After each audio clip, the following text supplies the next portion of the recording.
我喺香港嗰邊過嚟嘅，我係有2、3隻牙啦，剝咗㗎啦，冇咗㗎，咁啊而家過嚟咧就送翻佢咯。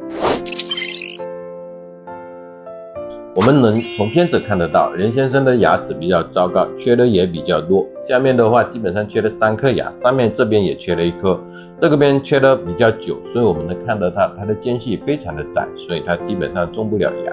所以我们牙齿缺失要及时种植，不然的话，它牙齒移位，能力想要種的時候就不一定能種了。咁我都睇過啲價錢咧，呢邊算即係平咯 ，OK 咯。第一次種係啊，我未種過㗎。有啲緊張㗎，未種之前有打麻醉藥嗰陣時咧有啲痛，咁之後咧就完全覺得唔痛啦，已經都。原來整咗之後咧，原來都唔使驚嘅原來。